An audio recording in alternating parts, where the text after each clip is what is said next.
Bom, pessoal, mais um conteúdo exclusivo aqui para vocês, que são assinantes aí do nosso bunker. Estou aqui com o Pimentel, diretor do varejo aqui na Age Telecom, aqui de Brasília. A gente teve uma oportunidade de fazer uma viagem aí, né, cara? A convite da Nokia para os Estados Unidos. Foi onde eu conheci o Pimentel, a pessoa dele. Cara muito inteligente e que compõe aqui o grupo, né? A Age. Age Telecom. Quanto tempo já na Age, Pimentel? Cara, eu vou completar 2 anos, daqui a uns 2 meses, mais ou menos. Caraca. Então Passou você rápido. tava aí no boom da Age, né? Sim, Nesse senhor. grande boom de 0 a 60 mil assinantes em 3 anos, né, cara? Quando eu cheguei aqui, basicamente a gente tinha 14 mil, né, assinantes. E pegamos a empresa em crescimento, já estava crescendo com uma taxa de crescimento alta. E o desafio foi a gente crescer além do que já estava crescendo, né? Então a gente trouxe bastante bagagem aí das outras empresas, fiz parte do Grupo Aloha, né? Cheguei lá com 14 mil, saí lá com 1.400.000 clientes. Participei da SunCity, da Mob lá no Nordeste. Então a gente aprendeu muita coisa. E nessa bagagem, nesse início de, podemos dizer que é início, né? Há quase 2 anos atrás, o que faz muita diferença são as estratégias de canais, né? Canal comercial faz muita diferença. Então, assim, canal comercial na visão de custo, né? Porque quando um provedor está começando, normalmente ele está abrindo área e ele tende a colocar muito PAP, né? Que é um canal que abre praticamente as vendas da companhia e é em toda empresa um canal mais caro, o canal que tem mais possibilidade de ter fraude. Então o custo em si de uma venda, quando você tem forte canal presencial, é muito alto, que foi basicamente como a gente pegou aqui quando eu cheguei na Age Telecom. E aí, em termos de estratégia, né, para quem está nos ouvindo aqui, que é um caminho e que eu não segui só aqui, segui em todas as empresas, é um fato público de mercado, vamos dizer assim, boas práticas, benchmark, é a gente tentar migrar esse canal presencial, primeiro pulverizar ele no início. Então a gente abriu aqui loja, a gente abriu quiosque, loja de rua, quiosque em shopping, o PAP próprio, o PAP terceiro. Então você ter uma amplitude de canal faz com que esse seu custo reduza, você consegue atingir vários tipos de público e logo ou ao mesmo tempo você pegar alguns canais que a gente chama de remoto, que são os canais digitais, que hoje é o menor custo do mercado para fazer uma venda em provedor, seja qual for o tamanho desse provedor. Porque basicamente você tem ali alguns vendedores, né, sendo num parque próprio, né, com pontos de venda, que a gente fala PA, mas é ponto de venda, atendendo o telefone, num televendas ativo, televendas receptivo, que é uma nomenclatura até muito mais antiga, vamos dizer assim, mas a gente chama o nosso aqui de multicanal de vendas, porque uma das estratégias é a gente fazer o máximo de venda possível com algum planejamento no canal digital. Então, por curiosidade, não só aqui também, em muitas empresas, um custo de uma venda no canal digital chega a ser 10 vezes menor do que num canal presencial.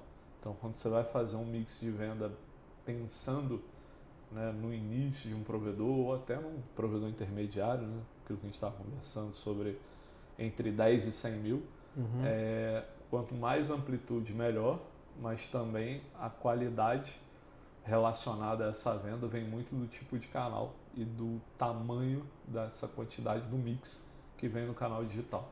Então, isso foi praticamente uma mudança de mindset que a gente fez aqui, no momento oportuno, que como eu falei, quando uma área nova é melhor a gente fazer um canal presencial e, ao mesmo tempo, não perder volume à medida que você avança. Então, todos os canais são importantes, mas, ao mesmo tempo, é interessante a gente mixar melhor esses canais. Eu diria que isso, desde que eu assumi aqui o varejo, tem sido um dos diferenciais.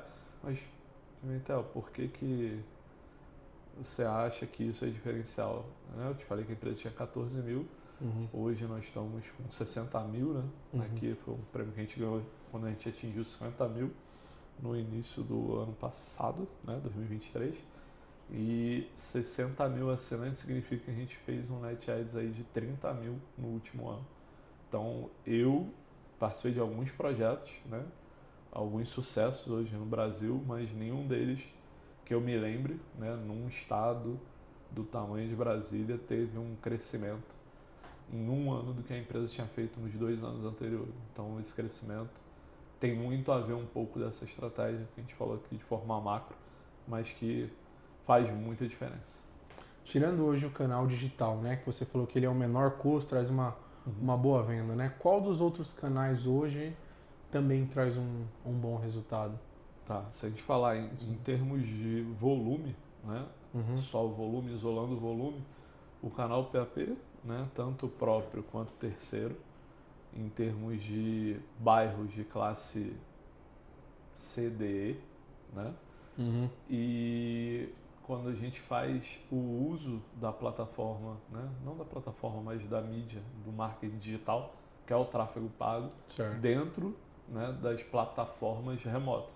Então, hoje em dia é muito difícil você pensar que vai comprar, como antigamente, uma lista de mailing de telefone para ligar, para tentar vender, né, um produto como o nosso, que basicamente é commodity, e não existe. Então, hoje o tráfego pago acaba sendo uma ferramenta muito grande para dar esse volume. Então, hoje, assim como nas outras empresas, nós estamos vendendo mais no digital do que no canal presencial. legal. Então, essa mudança de mix, né, que eu costumo falar 80-20, 70-30, dependendo do ponto de vista, no canal digital é o que traz o volume com qualidade e com baixo custo. Caramba. Isso é bem bacana. Tá vendo aí, galera? Ó, então, assim, uma outra dica que eu queria pedir também, cara, é, pô, você trabalhou em grandes operadoras aí, né, cara? Teve grandes projetos. E para aquele cara que de repente, assim como aqui um dia começou o seu projeto com 0 assinante, como ele consegue ter presença ali no bairro dele? Porque às vezes ele não tem grana também, né, Pimentel? Você sabe como é que é.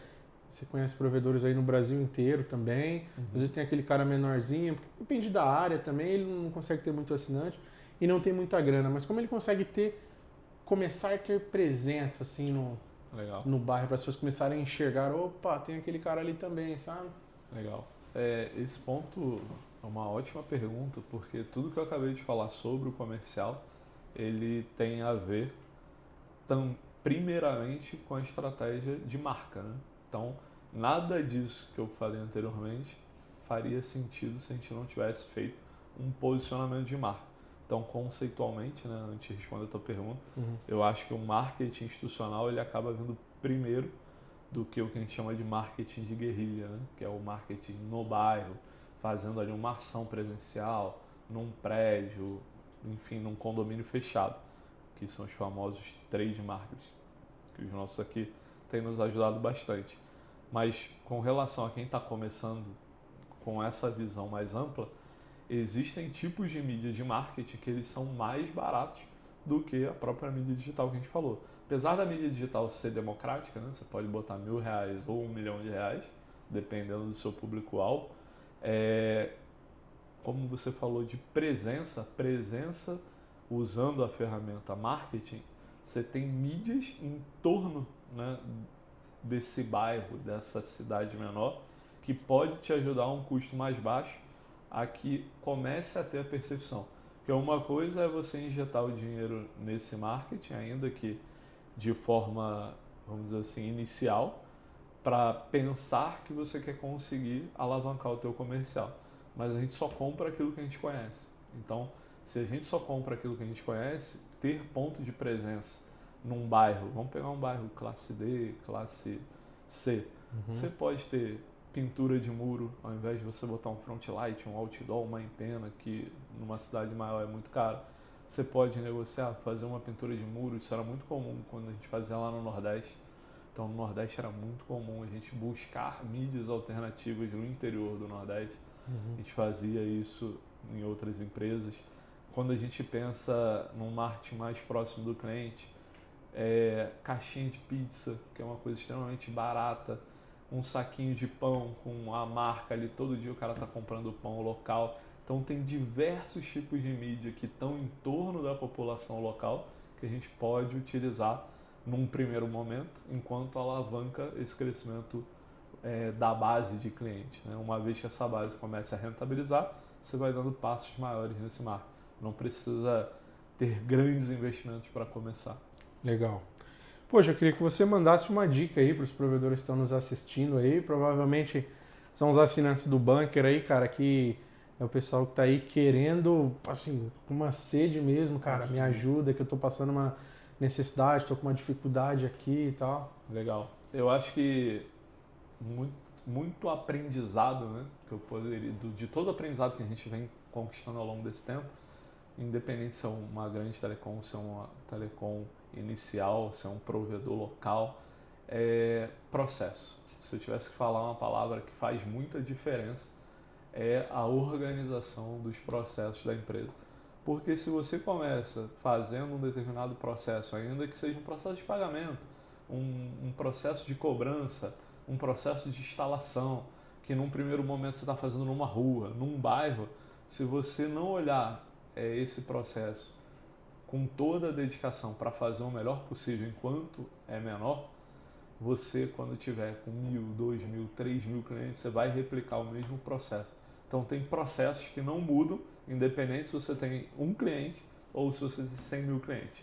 Então, o quanto antes, por mais que eu não tenha, talvez, investimento para colocar um ótimo sistema, um ótimo CRM, uma infraestrutura em torno da minha instalação, do meu reparo, etc., você pode ter processos, ainda que manuais, que façam muita diferença. Então, eu diria que olhar para o processo vai levar num futuro bem próximo à qualidade e o sucesso do seu provedor. É isso aí. Pimentel, obrigado, cara. Cara, prazer. Me receber aqui na sua sala. Imagina. Compartilhar um pouco do seu conhecimento com a gente aí. E te espero lá em São Paulo também, hein? Tamo junto. Até a próxima. Galerinha aí do Bunker, obrigado aí você que é assinante. Aguarde que em breve tem mais conteúdos para vocês, hein? Vai anotando cada dica aí, viu, galera? Valeu.